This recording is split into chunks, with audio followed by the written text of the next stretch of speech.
I've always been fascinated by the hidden corners of society, and today, we're about to lift the veil on one of the most controversial and misunderstood industries in the world. Did you know that the global sex trade is estimated to be worth around $186 billion annually? That's more than the GDP of many countries. It's a staggering figure that hints at the scale of what we're about to explore. You know, it's funny how something so massive can remain so hidden in a way. It's funny. When most people think of red light districts, they probably picture Amsterdam's famous De Wallen. But the truth is, these areas exist in cities all over the world, often hiding in plain sight.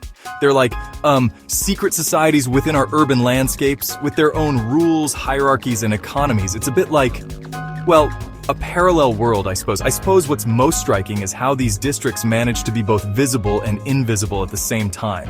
They're there, right in the heart of our cities, but we've collectively agreed to look the other way.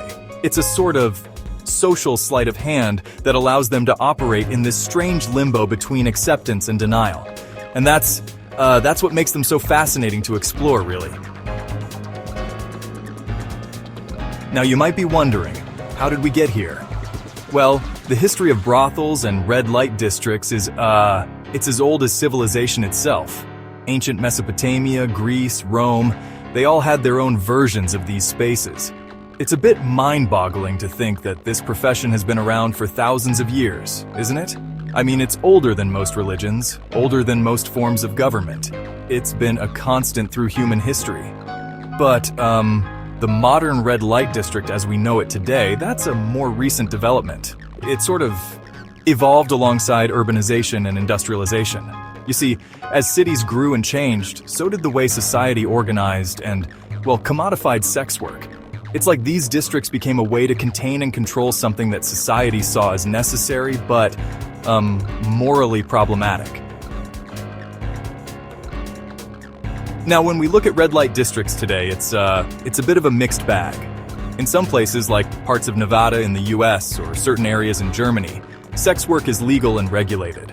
But in many other parts of the world, it exists in this sort of legal gray area. It's tolerated but not exactly embraced, if you know what I mean. And the workers themselves, well, they come from all walks of life. Some choose this profession, others feel forced into it by circumstances. It's not always an easy distinction to make, and it's one of the things that makes this topic so complex, and frankly, controversial. I've met sex workers who are university educated, others who can barely read or write. Some who see it as a career, others who see it as a temporary solution to financial problems. It's a diverse world, far more so than most people realize. One of the biggest challenges faced by sex workers and brothel owners is, well, it's the law. In many places, they're constantly walking this legal tightrope, never quite sure when they might fall off. And even where it's legal, the regulations can be, let's say, complicated. But perhaps even more difficult than the legal issues is the social stigma. It's a kind of social exile in a way. And that isolation, that secrecy, it only adds to the dangers and difficulties of the job. You know, it's easy to talk about red light districts in broad strokes, but the reality is, these are places filled with individual stories. Listen, mate, people think they know what goes on behind these windows, but they have no idea. Each person in this industry has their own unique journey, their own reasons for being there. It's a reminder that behind every statistic, there's a human being with hopes, fears, and dreams. Some of the stories I've heard have been heartbreaking, others surprisingly uplifting. It's a world of extremes, really. Now, here's something that might surprise you. Red light districts, they're not just about sex. They're also major economic engines in many cities. Think about it. There's the direct revenue from sex work, sure. But then there's also the bars, the hotels, the taxi services. It's a whole ecosystem. It's like a city within a city, with its own economy. In Amsterdam, for instance, the red light district is one of the city's biggest tourist attractions. It brings in millions of euros each year.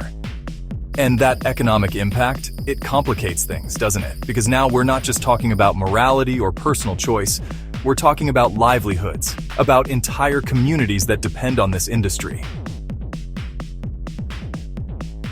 One of the most pressing issues in the world of sex work is safety. It's a dangerous profession, no two ways about it. Some cities have implemented safety measures like panic buttons in brothels or special liaison officers in the police force. But there's hope, you know.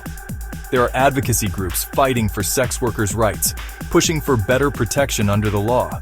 It's a start, but there's still a long way to go. The question is, how do we protect people in an industry that many don't even want to acknowledge exists? There's been a growing movement in recent years to reform laws around sex work. New Zealand, for instance, decriminalized sex work in 2003, and many argue it's led to better conditions for workers. But then you have countries like Sweden, which have criminalized the buying of sex, but not the selling.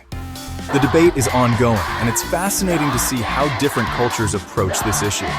In some places, it's a matter of public health. In others, it's framed as a human rights issue. And then there are countries where it's still very much a moral or religious debate. It's a reminder of how complex this issue is and how there's no one-size-fits-all solution.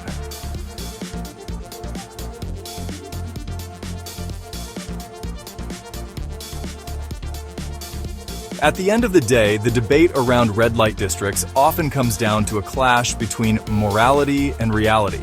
There are those who believe that sex work is inherently exploitative and should be abolished.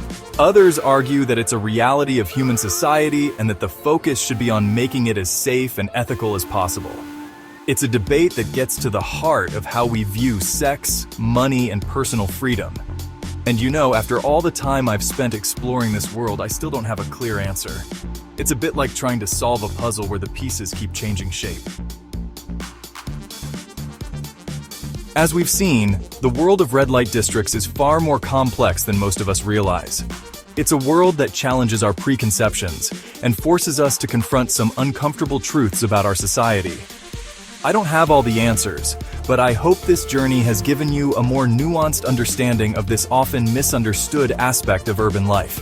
It's a topic that deserves our attention, our empathy, and our critical thinking.